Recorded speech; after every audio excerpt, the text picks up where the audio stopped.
sebelum masuk ke materi, perkenalan diri dulu nggak sih? Gas, Kun. Saya Erni. Saya Dea. Saya Gita. Saya Salsa. Saya Dinda Kirana. Saya Saka. Dan saya Wandi. Baik teman-teman, sekarang kita akan memasuki pembahasan tersebut. Salah satu pembahasan yang kami angkat dalam topik pembahasan kali ini yaitu hubungan antara Islam dan demokrasi. Hubungan antara Islam dan demokrasi adalah topik yang kompleks dan seringkali menjadi subjek perdebatan di kalangan akademis, politis, dan pemimpin agama. Berikut adalah beberapa aspek penting dari hubungan ini. Yang pertama, prinsip kedaulatan. Dalam demokrasi, kedaulatan berada di tangan rakyat, yang berarti bahwa rakyat memiliki hak untuk memilih pemimpin dan menentukan hukum melalui proses legislatif. Sementara itu, dalam Islam, kedaulatan dianggap milik Tuhan dengan hukum syariah sebagai panduan utama. Tantangannya adalah menemukan cara untuk menyeimbangkan kedua prinsip ini. Yang kedua, musyawarah atau syura.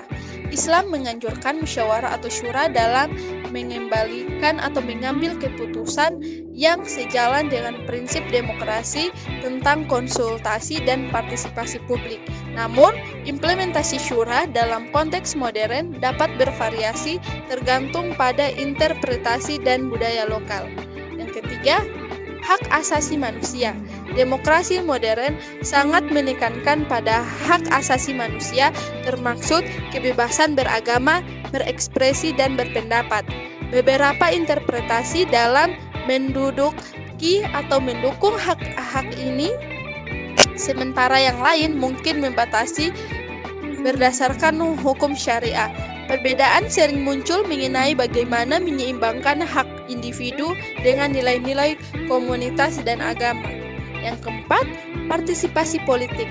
Partisipasi politik termasuk hak pilih dan keterlibatan dalam pemerintahan adalah elemen penting dari demokrasi. Dalam banyak masyarakat muslim, ada upaya untuk meningkatkan partisipasi politik termasuk bagi wanita, meskipun tantangan budaya dan agama masih ada. Selanjutnya yang kelima yaitu pluralisme dan toleransi. Demokrasi mengharuskan adanya pluralisme dan toleransi terhadap berbagai pandangan dan keyakinan. Dalam Islam, ada ajaran yang mendukung toleransi dan keragaman, tetapi penerapannya bisa berbeda-beda, tergantung pada konteks sosial dan politik. Yang keenam yaitu implementasi hukum syariah. Beberapa negara mayoritas muslim mencoba mengintegrasikan hukum syariah dalam sistem hukum mereka sambil tetap mempertahankan struktur demokratis. Ini menciptakan dinamika unik di mana hukum agama dan hukum sipil harus bekerja berdampingan. Yang ketujuh yaitu reformasi dan modernisasi.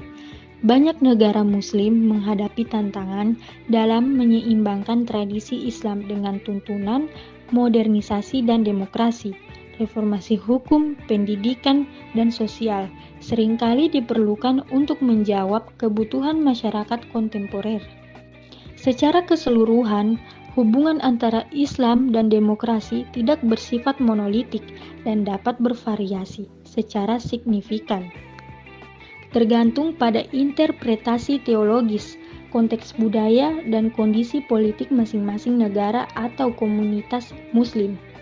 Ada contoh negara-negara mayoritas muslim yang berhasil mengadopsi sistem demokrasi dengan tetap mempertahankan identitas Islam mereka, menunjukkan bahwa kedua konsep ini dapat saling melengkapi jika dikelola dengan bijaksana. Saya lanjut. Pandangan ajaran Islam terhadap demokrasi dan musyawarah. Ajaran Islam memiliki pandangan yang unik terhadap konsep demokrasi dan musyawarah, yang dapat dilihat dari prinsip-prinsip dasar dalam Al-Quran dan hadis serta praktik sejarah dalam pemerintahan Islam.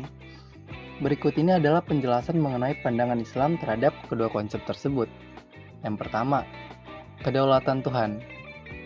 Dalam Islam, kedaulatan tertinggi adalah milik Allah, dan hukum syariah dianggap sebagai panduan utama bagi kehidupan umat muslim.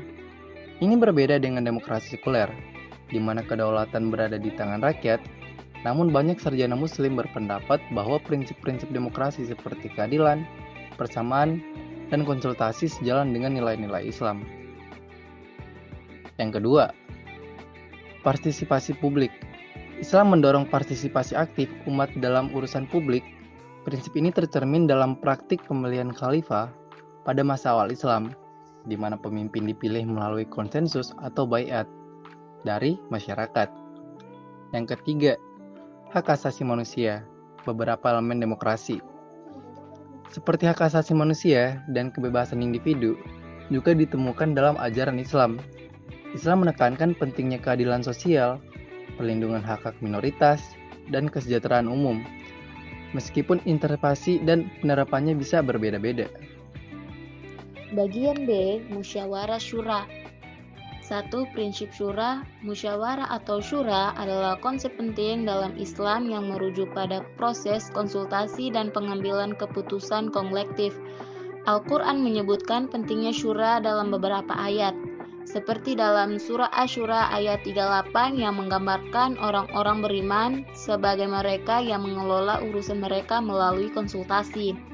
2. Implementasi dalam pemerintahan.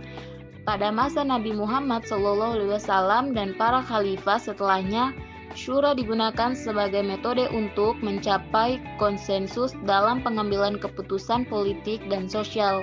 Ini menunjukkan bahwa Islam menghargai pendapat kolektif dan partisipasi komunitas dalam urusan publik. 3. Konteks modern. Dalam konteks modern, syura dapat diadaptasi menjadi mekanisme demokratis seperti parlemen atau majelis konsultatif, di mana perwakilan rakyat terlibat dalam pembuatan kebijakan. Hal ini memungkinkan integrasi nilai-nilai Islam dengan struktur demokrasi kontemporer. Secara keseluruhan, ajaran Islam mendukung prinsip-prinsip yang mendasari demokrasi dan musyawarah, meskipun implementasinya mungkin berbeda tergantung pada interpretasi teologis dan konteks budaya. Banyak sarjana dan pemikiran Muslim kontemporer berusaha menjabatani nilai-nilai tradisional Islam dengan praktik demokrasi modern untuk menciptakan sistem pemerintahan yang adil dan inklusif. Selanjutnya kita masuk ke bagian C, yaitu perbedaan konsep demokrasi dan musyawarah dalam Islam. Konsep demokrasi dan musyawarah dalam Islam memiliki beberapa persamaan, tetapi juga perbedaan yang mendasar. Berikut adalah penjelasan mengenai perbedaan antara kedua konsep tersebut, yaitu A. Demokrasi. Pertama, kedaulatan rakyat. Dalam demokrasi, kedaulatan berada di tangan rakyat. Rakyat memiliki hak untuk memilih pemimpin dan menentukan hukum melalui proses legislatif. Kedua, yaitu pemilihan umum. Demokrasi modern biasanya melibatkan pemilihan umum yang bebas dan adil sebagai mekanisme utama untuk memilih pemimpin dan wakil rakyat. Proses ini memungkinkan perubahan pemerintahan secara damai dan teratur. Ketiga yaitu pluralisme. Demokrasi mengakui keberagaman pandangan dan keyakinan dalam masyarakat.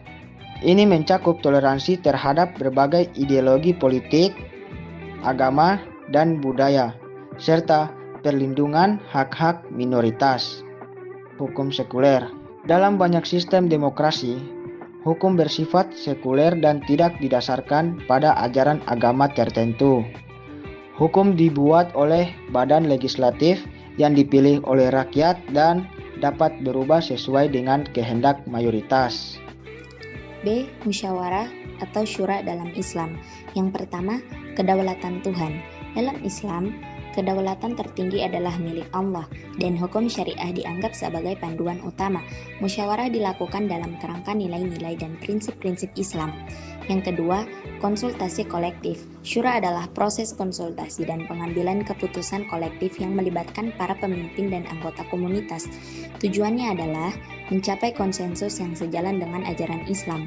Yang ketiga, kepemimpinan berbasis konsensus. Dalam sejarah Islam awal, pemimpin seperti khalifah dipilih melalui konsensus atau baiat dari masyarakat.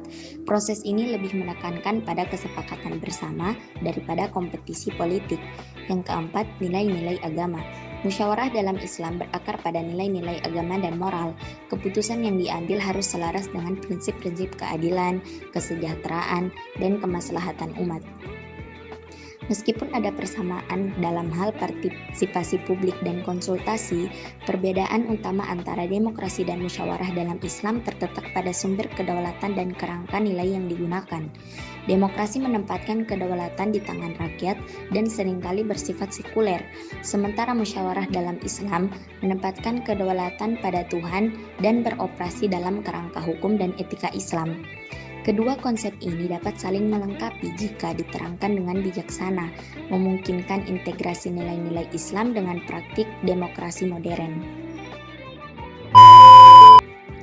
Baik teman-teman, itulah pembahasan dari judul materi demokrasi dalam pandangan Islam. Selanjutnya masuk ke kesimpulan. Dalam pandangan Islam, demokrasi dapat dipahami sebagai sistem pemerintahan yang sejalan dengan prinsip-prinsip syura, musyawarah, keadilan, dan partisipasi masyarakat dalam pengambilan keputusan.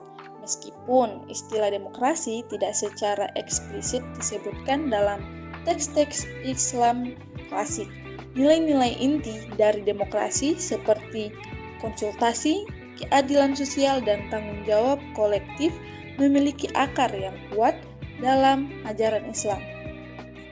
Islam menekankan pentingnya musyawarah dalam pengambilan keputusan sebagai tercermin dalam Al-Quran dan Nabi Muhammad SAW. Dalam praktek Nabi Muhammad SAW ini, prinsip mendorong keterlibatan masyarakat dalam urusan publik dan memastikan bahwa keputusan diambil berdasarkan konsensus atau kesepakatan bersama. Selain itu, Islam mengajarkan pentingnya keadilan dan perlindungan hak-hak individu, termasuk hak untuk berpendapat dan berpartisipasi dalam pemerintahan. Baik, materinya sampai di sini saja. Kami kelompok 3, terima kasih.